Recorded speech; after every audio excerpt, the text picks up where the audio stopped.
TM6. Lucky you. Um, you know, we have a joke within the Thermomix community. What's better than one Thermomix but two? So, you know, it's definitely nice to have, well, two bowls, but two Thermomixes is even better, which is lovely. Okay. So I think that was everyone in the waiting room. And Anne is TM6 in Somerset, which is lovely. Jacqueline, hello, Jacqueline. Um, you love this. Two TM6s, of course, Wow. because even better. Yeah. Yeah, we all love our Thermomixes, and it's no surprise why people call Thermomix owners a cult. So welcome everyone. My name is Ankita Stopa, also known as One Girl and Her Thermie, and on socials, One Girl in the Mix. I am co-hosting this healthy eating class with a good friend of mine, Sheetal, who has been a Thermomix owner for a number of years and recently joined our advisor team. I actually recruited her, even though we are in different parts of the country. And we've been planning a class for many years that we've known each other. And I'm so glad that we have finally decided to go ahead with it. And be kind to her. She's a little nervous. It's her first online class. So a little bit about me. I have had a Thermomix for just over 15 years. And I was first an owner, bought a Thermomix when my daughter was 4 months old and I was looking to wean her. And, you know, like many of us Thermomix owners, couldn't stop talking about it, couldn't stop talking about and singing its praises. And at that time, the company was so small that they said, would you like to join as an advisor? And being on maternity leave, I had time on my hands, thinking I would just do it for that 6 months maternity leave. And 15 years later, I am still an advisor, now team leader, in based in the UK. I absolutely love using Thermomix. And I think, you know, for me, the most important part of being an advisor is my true love and passion for Thermomix. And it just is simply sharing what we do, what are the possibilities that you can do with Thermomix. And it's really interesting because obviously many of you will know that we have a cookie do platform, which has, you know, I used to say 85,000 recipes, but I looked at it yesterday and we're now up to 100,000 recipes. So 100,000 recipes at your fingertips with the cookie do platform. But lo and behold, this morning we had a global shortage or outage of cookie do, and the hundreds of messages that we were receiving saying cookie do was down. It's back up, so no panic there. But I was very confident and kind of slightly smug, if I'm going to mention the smugness, because Sheetal and I, we're not going to use cookie do at all for the recipes that we're doing today. We are purely doing manual recipes because I think it's important to know how to use your Thermomix manually. And that's what we had planned, and that's what we're still going to do. So, cookie do or not, you can still be using your Thermomix. Now, very interesting. Obviously, we're both Asian and from India, and today's healthy eating class is on some South Indian food.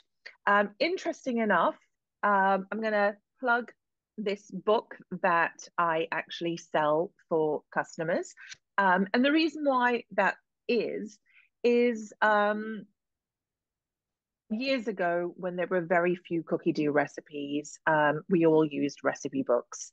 And my mother bought a Thermomix in India. And I remember just trying something, saying, wow, did you convert these recipes into Thermomix? And as a retired pediatrician, she just looked at me in a sort of off the cuff way and went, of course I didn't, Ankita. It was in the cookbook. Yeah. What kind of crazy person do you think I am, having all this time to convert all these recipes? And what I discovered is that when Thermomix was sold in India, they obviously produced a local cookery book produced by the Thermomix team then in India, but also a chef from one of the top five-star hotels. So the beauty of this is that the recipes are tailored to the Indian palate, but sort of the native Indian palate. And it's manual cooking. So we're going to be using that and obviously sharing the recipes, the quantities that we are doing today. And if anybody does want more information, you can contact me after the class. So today we are going to be making South Indian idlis, a sambhar to go with the idlis, and then also a coconut chutney as well. And Sheetal, with her experience at the College of Natural Homeopaths, is also going to talk to us a little bit about the benefits of fermentation. So you're going to swap in between both of us, and I'm going to hand it over to her now for the first recipe and to introduce herself.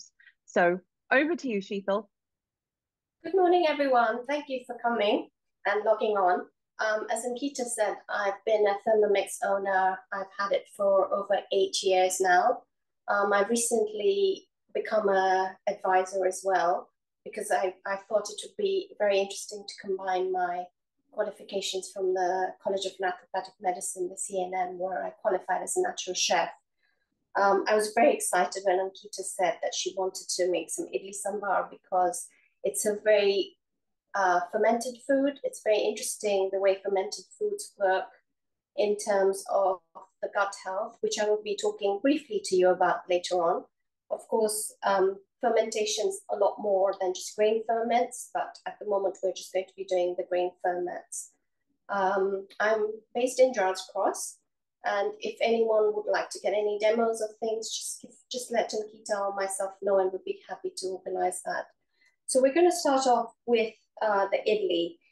With the idli, we use we use urad dal, which is a small grain. I will show it to you. I'm not sure if you can see it. That's what they look like. You may have had them at an Indian restaurant, which is the black dal. These are washed and peeled. You can get them at most Indian supermarkets, which I have pre-soaked with some rice. So it's, if I've got 200 grams of rice, I would put 100 grams of urad dal. And I pre-soaked it last night, and I have just drained it. As you can see, you can use your basket for draining, which is very handy. So we're going to put that into our Thermomix.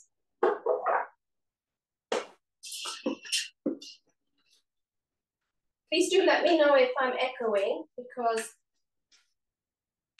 when we were doing our trial, I was quite echoey. So if I'm speaking too loud or too soft, there's a little bit of an echo, Sheetal, but when you're speaking softer, it's less. So okay. So yes, I will speak softer, and if I'm too soft, just let me know. That's perfect. That tone is perfect. Thank you, Ankita. So I've put in the soaked urad and rice into the Thermomix, which I have pre-soaked last night. I am going to add some baking powder, that's 50 grams, and some salt. I tend to use Himalayan salt, and just a little bit of water. I'm going to blend that at speed 10 for 2 minutes. So bear with me because it is going to be quite noisy.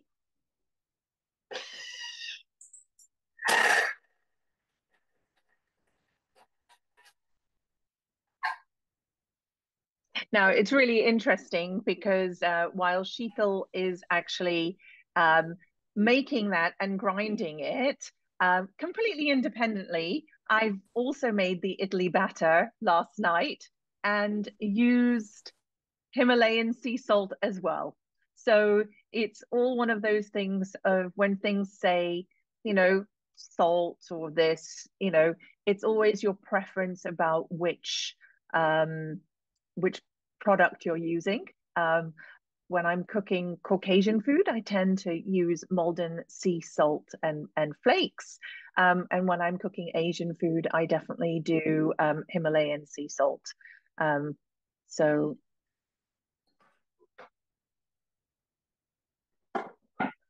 Okay, this is going to need a little bit more water.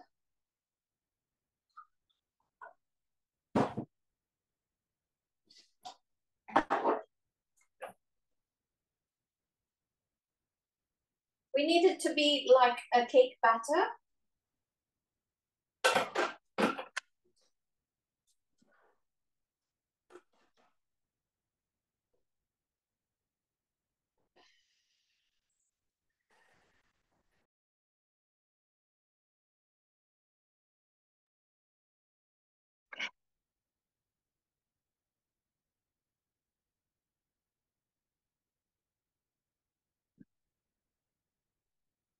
yes, Andy, the book is available if you contact me. I do have copies and exclusive copies of that actually because the franchise that I bought them from does no longer as exist. So I'm the only one who actually still has these books.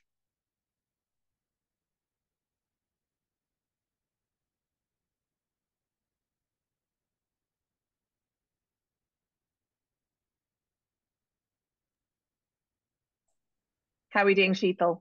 Yeah, we're done. I'm just going to show it to everybody. What we do once it's blended is the batter needs to be fermented for between 2 to 3 hours. I don't know if you do, Ankita, but I do use the fermentation mode on the Thermomix, which I use for proofing bread as well. Yeah. I mean, I'm going to be honest, I make idlis and dosa because basically this is almost the same batter for dosa. Dosa is just more water. Yeah. But because I have two bowls and several bowls, as some of you on this call might also have, there is I've just fermented it, overnight or just leave it in the bowl. But when you do have only one bowl, then you obviously have to decant it. I actually like to, I do prefer to put it in the fermentation mode because the bacteria then grows. Because the fermentation mode, of course, puts it at the temperature it requires. Mm-hmm. And especially in this winter, I just find that it works better. So with the fermentation, I would just follow the instructions, which is put some water in here. You need to make sure you put some lemon. Mm-hmm. Go to the fermentation mode, and this is the batter. Yeah. I would then put in my varoma and leave it for 2 hours to ferment. Wonderful. Okay. So if we come back to me, in Blue Peter style, we actually have a fermented idli batter that I've already made. So let me grab my bowl here. And as you can see, I have now got that idli batter. It is very sort of like Sheetal said, very cake-like and quite sort of sticky. And what we actually do for idli is we steam them. So many of you don't actually use your varoma enough. And that's another kind of reason why I chose this particular recipe. So you can buy an idli stand like this, and I actually couldn't find mine. So I went on Sunday to the local Asian sort of area and ended up buying a new set of idli molds. So what this is stainless steel molds that come apart like that. And the 3-tier that I actually took my Varoma with to see if they fit actually fit perfectly. So what happens is you lightly grease the idli mold. So I've got some spray, which I will just do there. Spray each side. And then we can put our idli mold in. And I'm not going to sure if I'm going to need 3. So how we actually use this, and let me bring it here, is take a little bit of the batter. And it's always fun when you're doing this live and on camera. And just put a teaspoon or a tablespoon, sorry, on each of the molds. And then what we're going to do is layer this. So I have those 12. I can't count and do this at the same time, which will fit in the Varoma. So that's what the first layer is going to be. Then we put the second on, and I'm going to repeat that for the 3 layers. Now I'll do that off camera, but it's very important. And I'm a big advocate of when people are actually making something, that we eat it in the way that it's intended to be eaten.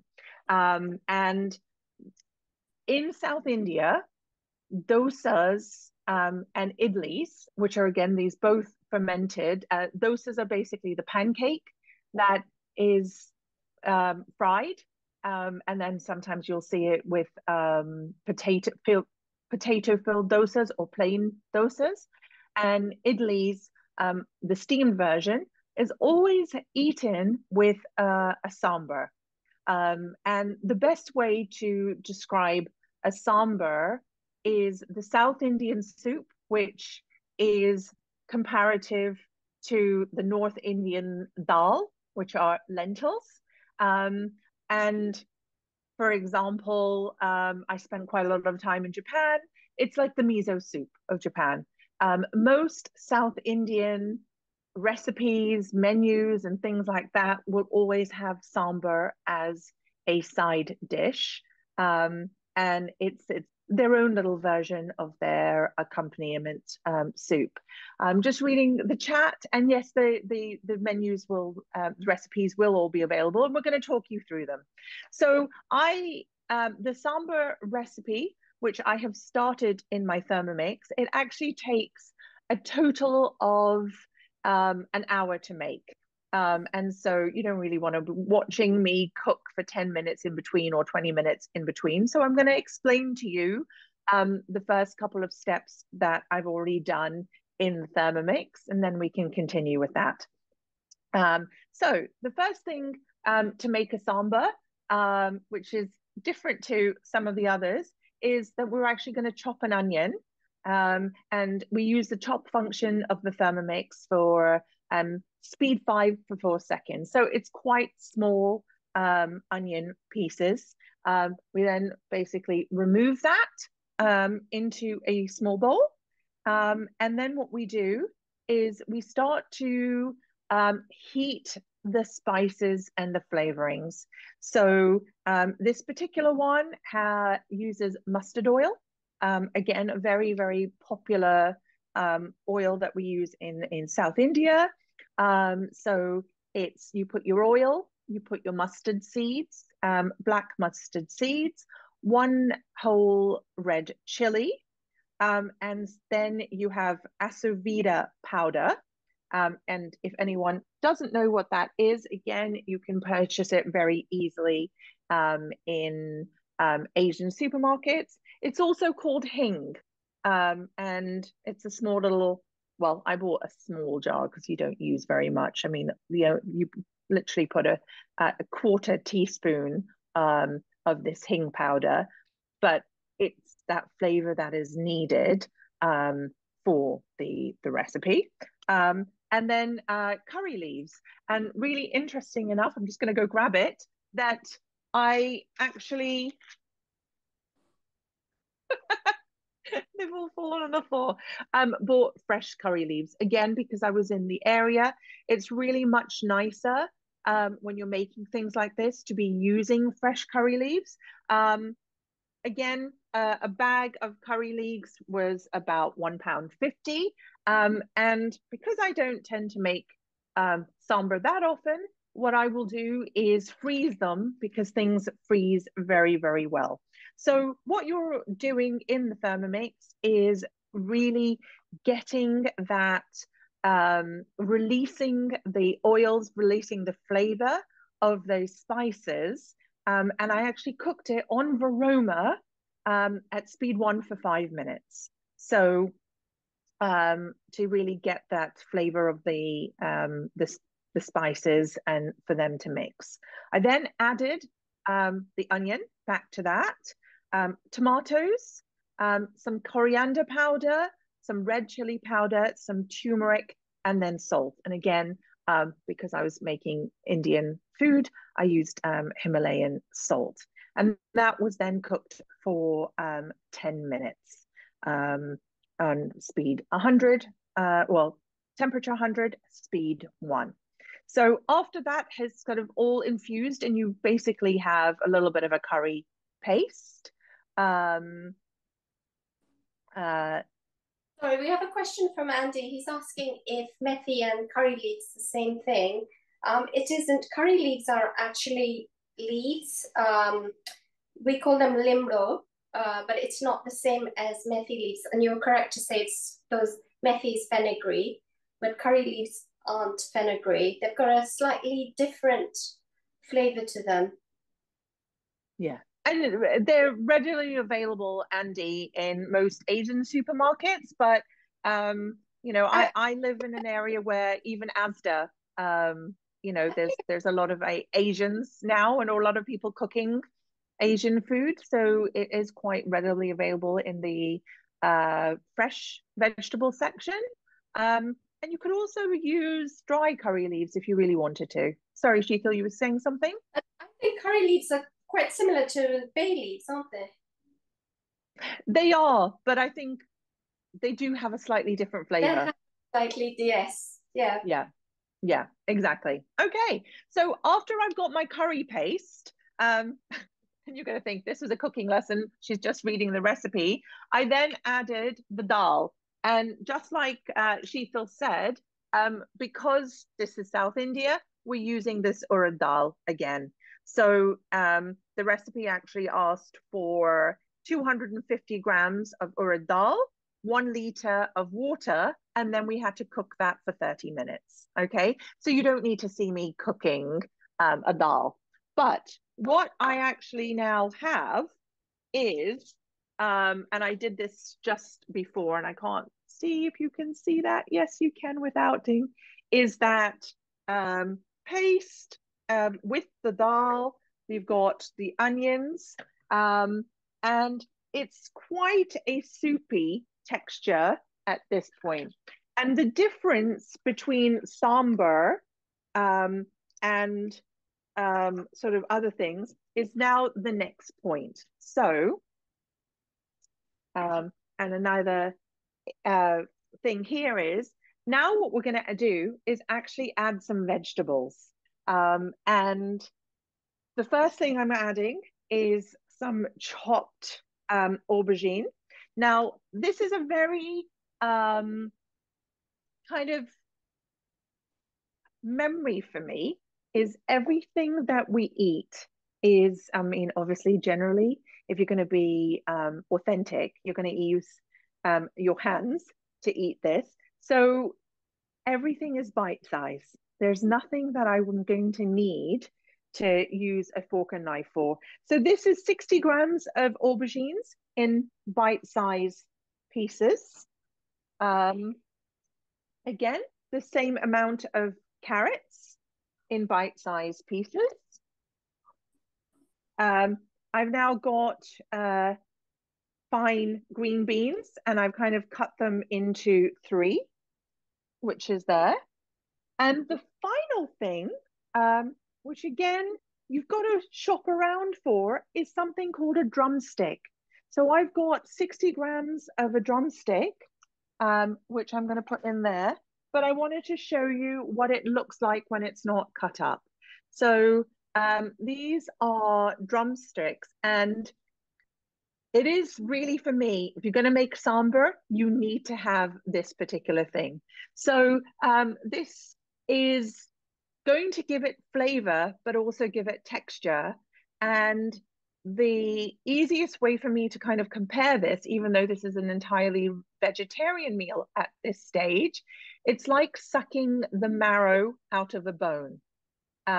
And you don't sort of consume the whole drumstick, but the drumstick being in the soup gets all those flavors, and it, releases its own flavor. And what you do when you're actually eating it is chewing the drumstick, because it is quite chewy, and you don't, it's too starchy to actually have, or kind of bite and eat, but you chew it and get all the flavor. And sambhar without this really doesn't work. So you can get that. I actually bought 3 long sticks, and now that obviously I've had it fresh and got it here, what I can do is then put this in my freezer, chop it up, put it in my freezer, and then when I do need to make sambhar again, I can just take it from frozen. So what we're going to do now is cook that. It is a little bit watery, so I'm going to add a little bit more water to that.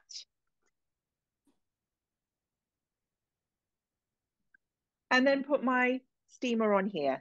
So what I'm going to do is going to pass you back to Sheetal, who's going to make the coconut chutney.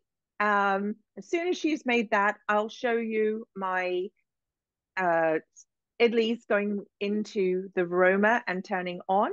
And then we're going to do some information about the fermentation. So Sheetal, over to you. Thank you. So we're now going to make the coconut chutney, which actually we have to first temper some oil. It's the recipe actually says we need to do that after, but I tend to do it before because your Thermomix has to be super dry, because of course you don't want to mix oil and water. So I'm going to add 15 milliliters of oil.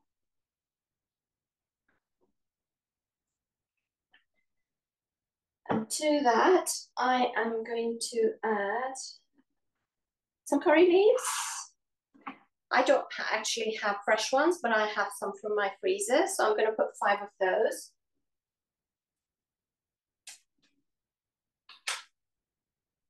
Some mustard seeds. That's, we're going to give you the recipe, but in this one I'm putting 5 grams. And again, some dal, the same dal we've used, 5 grams as well. We're going to cook that on varoma speed for 5 minutes.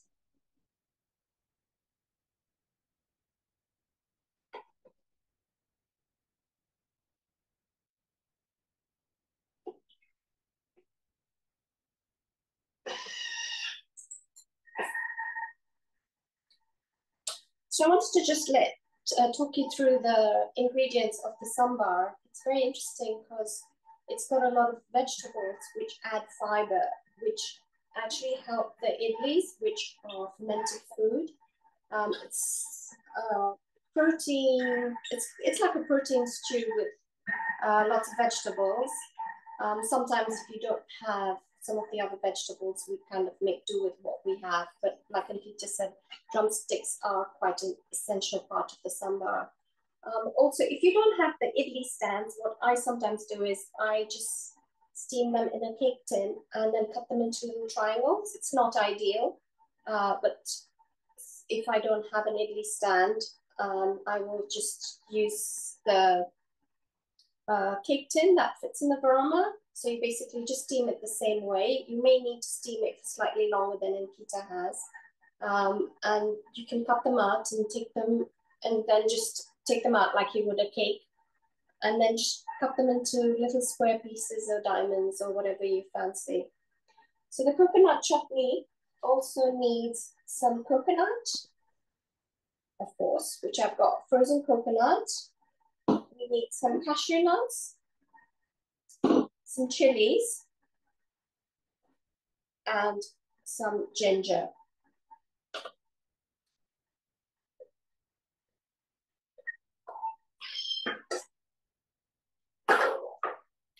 So this is all nicely warmed up, and the oil now has the flavor of the mustard seeds, the curry leaves, and that. So the oil is basically infused with the mustard seeds. It's become like a mustard oil, and the curry seeds have given it a different flavor as well. I'm going to keep this to the side. So unlike Ankita, I don't have two bowls.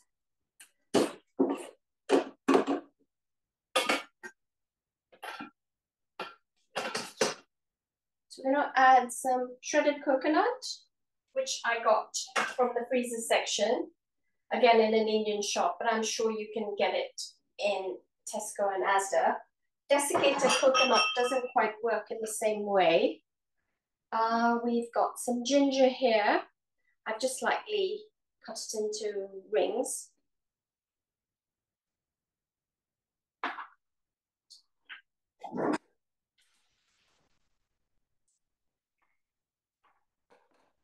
And 2 chilies.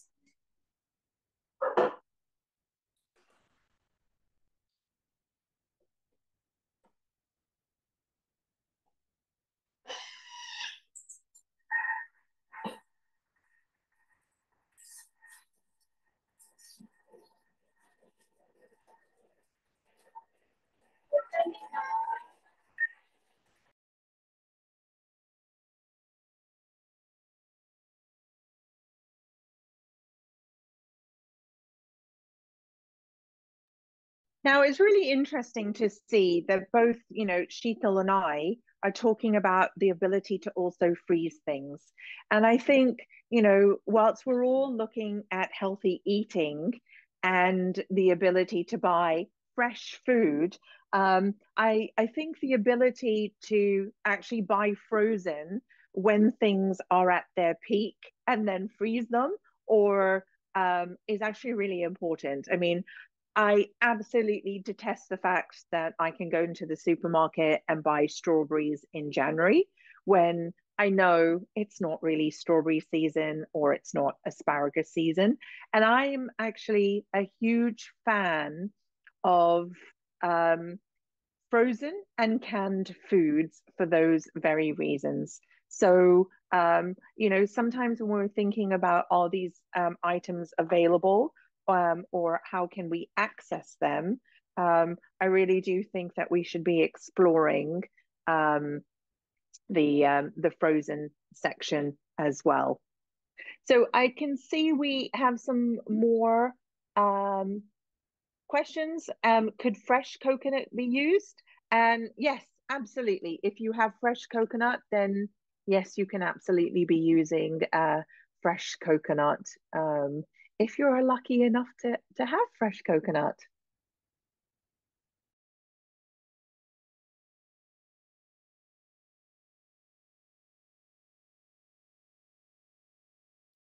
So Sheetal, what are you doing? You're blending, but you're trying to get a particular consistency. Is that right?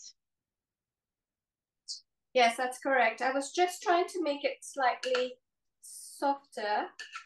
So there we go. I don't know if you can see that. I'm going to put it in the bowl and just show it to you in the bowl. It's a slightly grainy. It's actually kind of like overcooked rice. That's the kind of texture that we tend to like. It's just so that, like you said, you can just we tend not to want it too watery, because if you're going to be putting it in the sambhar, can you see that? Oh yeah, absolutely. And I think that's about a preference, because to be honest, I like it a bit more runny. Okay, so I actually get runny with the oil, so I'm just going to put the oil on top. Yeah. Yeah, no, it doesn't. We actually don't like it. We like it so that you can just spoon it on and it stays on the idli. Okay. So texture we tend to have. Okay. Fair enough. Fair enough. Okay. So you can open the mixing cup and just check how much water it needs and just add some more as you go. And this is why I actually I love manual cooking, because you can format the recipe to the way you like it. Yeah, absolutely. Brilliant, brilliant. Okay.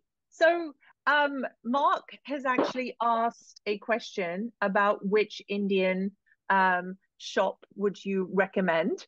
And Mark, I'm going to be honest, literally any Asian supermarket, cash and carry that is close to you, will have all of these ingredients.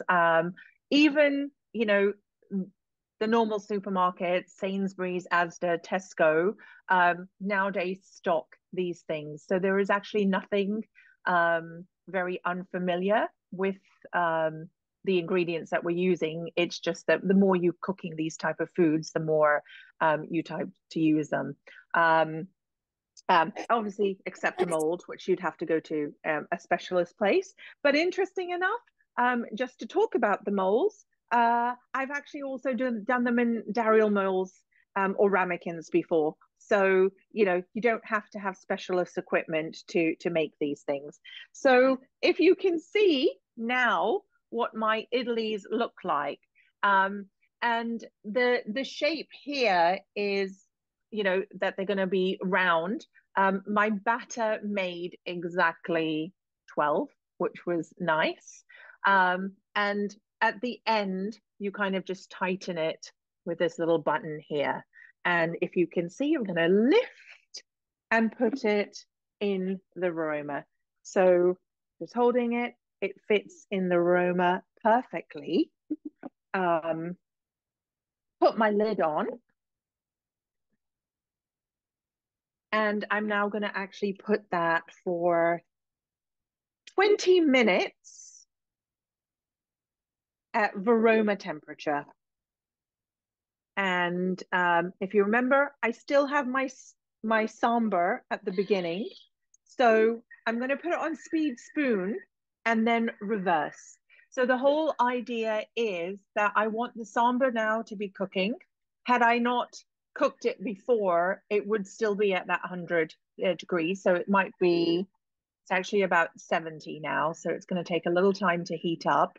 But what you're actually doing is layered cooking. And so many of us don't do layered cooking. So whether this is an Indian workshop or a healthy eating workshop, or just normal Thermomix cooking, I really, really do recommend that you start using the multi-layered function of the Thermomix to get the most out of what you're doing. And, you know, here we've got our idlis steaming away while our sambhar is ready as well. Let me see. Another question. Is just the ones need me are quite small? Oh, okay. Yeah, Mark, I can talk you through it. And worst comes to worst, Amazon actually has quite a lot of these ingredients too. You just have to shop around once you know what you're looking for. And Also, sometimes, sorry, depends Mhm. where Mark is based. Depends what area Mark is based in. We might be able to guide him then. I think he's in South London, so it's yeah, Ah, yeah, no, then yeah. that's your Mark's area, actually not my mine. client. Yeah. I mean, there are plenty around there, and it's really interesting because things are also named differently. So while Sheetal, you were saying that we're both using urad dal, right? Which is this white dal that you've talked about. But in a different recipe book that I was looking at, um, they also called it arhar dal. And I actually picked up urad dal from the supermarket, and then I went to the shop assistant and said to him, "I'm looking for arhar dal," and he just looked at me and he went, "It's in your hand." So, you know, even Asians, I mean, one of the things about India, is there's only over 600 dialects that people speak, and everything sometimes is named differently. Even if it's the same country, but you're cooking it a North Indian dish or a South Indian dish, sometimes they name things slightly differently. But the beauty of shop assistants now is they know exactly what you're asking for, and they'll give it to you, and then you come home thinking you're all smug and intelligent because you bought the right thing. So what we're going to do while this is cooking, Sheetal is now going to um, make explain fermentation to you, and I'm quite excited to hear about this myself. So we're going to share the some slides. Thanks for that. Thanks for that, Ankita. While the idli and sambhar is cooking, I was just going to give a little presentation on gut health and the role fermented foods play in gut health. The benefits of fermented grain for the gut health are that fermented grains help with digestion. The reason being is that the fermented grains contain beneficial bacteria that aid in the breakdown of complex carbohydrates, which in turn promotes better digestion. This can help reduce issues such as bloating and gas, as well as constipation. Fermentation also increases the nutrient absorption as the fermentation process breaks down anti-nutrients in the grains, making nutrients more bioavailable for absorption. This can enhance the ability to extract essential minerals and vitamins from the food. Gut microbiome balance is created when you consume fermented grains as they introduce probiotics into the gut. Probiotics are made of beneficial bacteria that support a healthy gut microbiome. These probiotics help maintain a balanced microscopic environment in your intestines and stomach, thereby supporting gut health.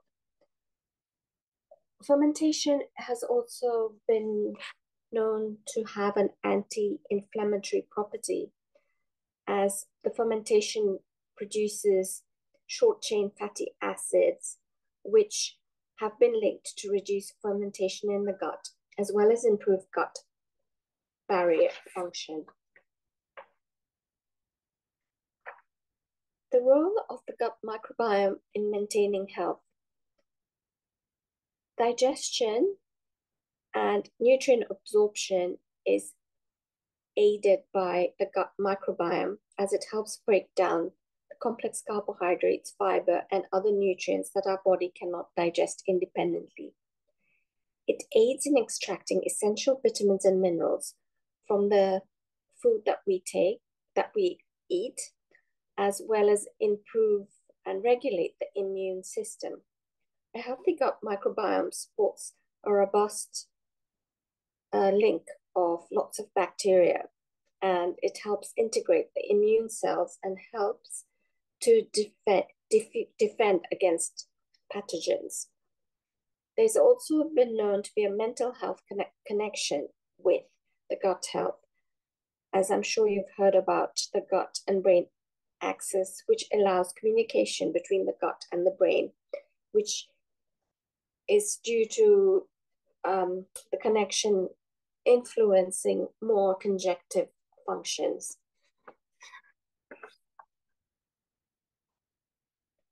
So the role of gut microbiome. The microbiome aids optimal functioning and balance of the intestinal tract, which includes the stomach, small intestines, and large intestines. A healthy gut plays a crucial role in the overall well-being, as well as affects digestion and nutrient absorption, the immune system, and even mental health. The microbiome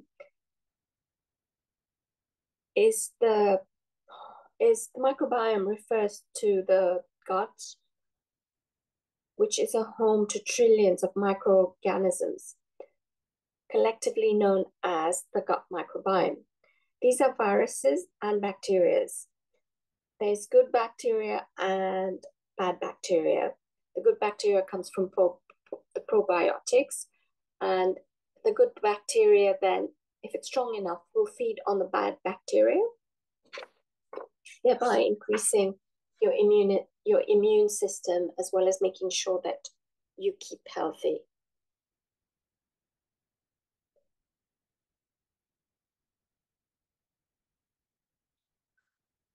So bacteria can be good or bad, as we know. Probiotic refers to in giving life, as opposed to antibiotic, which means against life. So probiotics are the good bacteria, and we take antibiotics if we have bad bacteria. The good bacteria is normally found in the gut, hence the reason we call it the gut bacteria. And as I've previously said, the good bacteria, if it's strong, will feed on the other bacteria, which aren't good for your body, and this will help benefit your general health.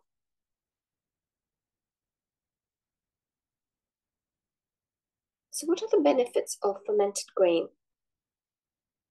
The fermentation process is involved in breaking down, like I said before, the complex carbohydrates. The process of fermentation also transforms the grain's texture, flavor, and the nutritional profile. Some popular examples of fermentation includes sourdough bread, kimchi, miso, and kombucha. Fermentation enhances digestibility and increases the nutritional value, as well as promoting the growth of the beneficial bacteria. It also contributes on the unique flavors and textures.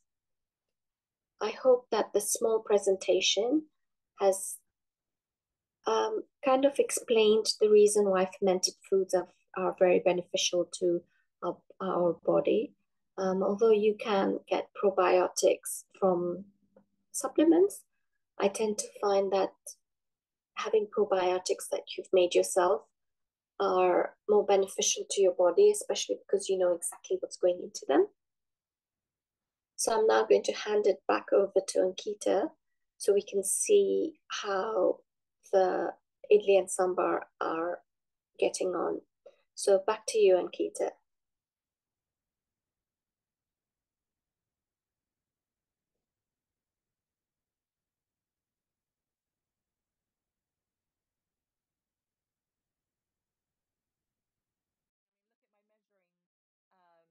My spatula, you can already see the turmeric signs. You can't see it so well in the light, but I can see a yellow tinge here.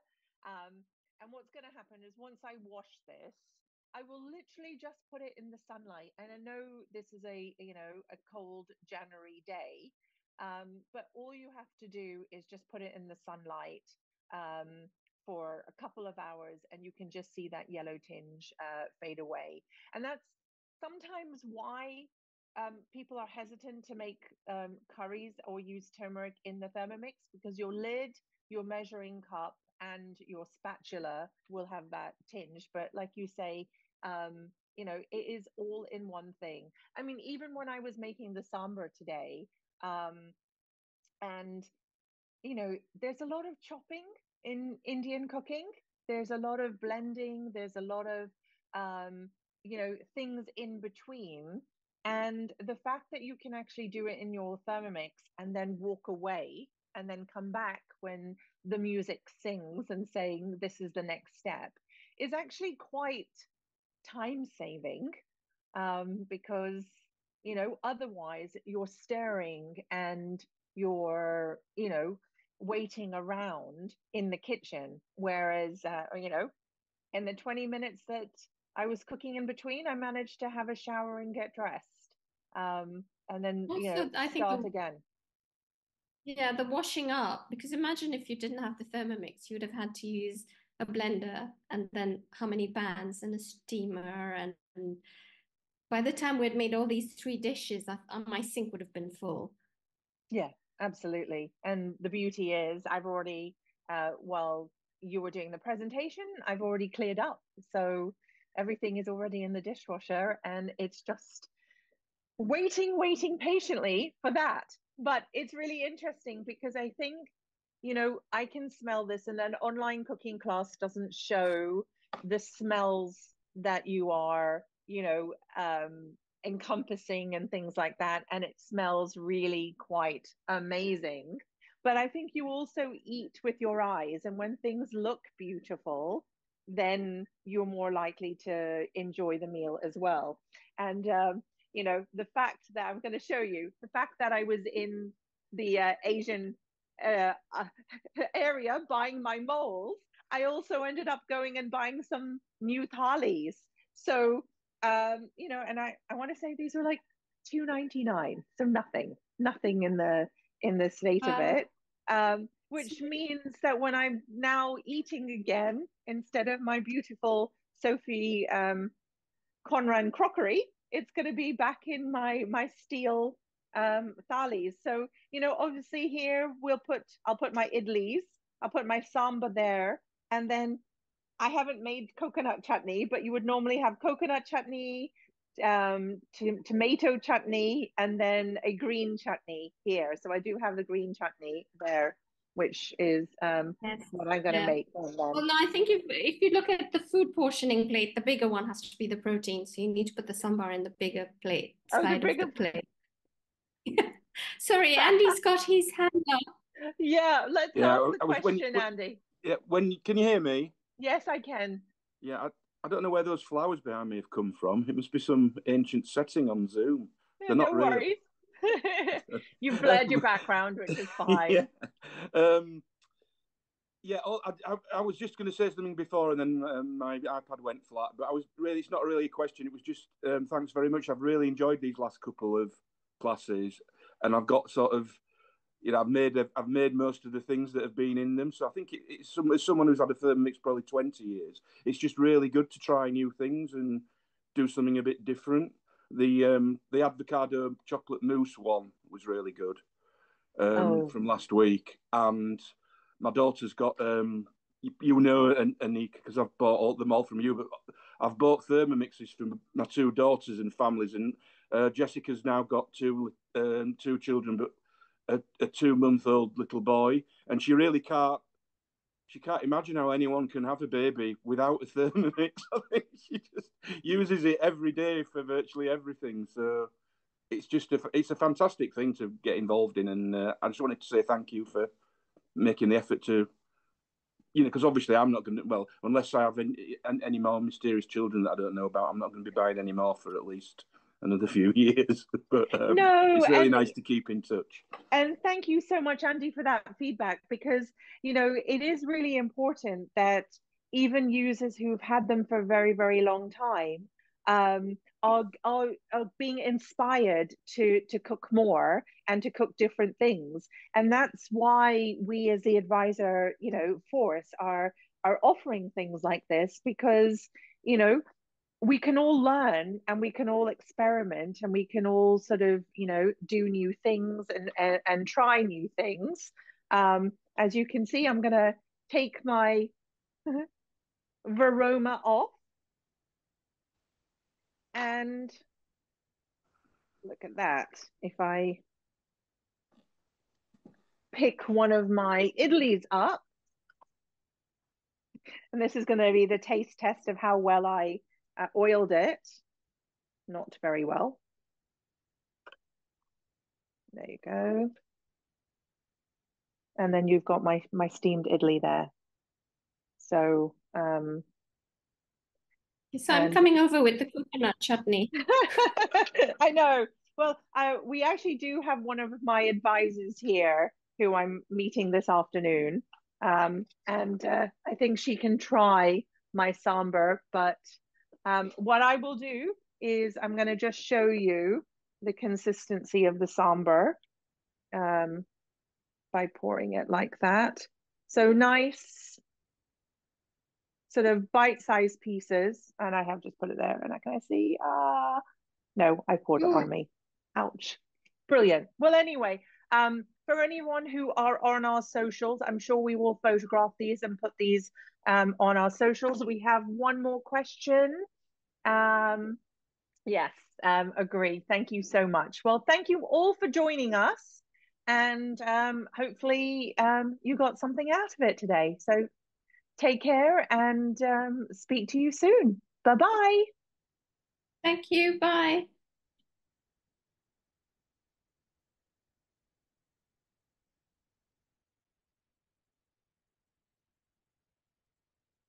If anyone has any questions, feel free to ask before I leave the recording.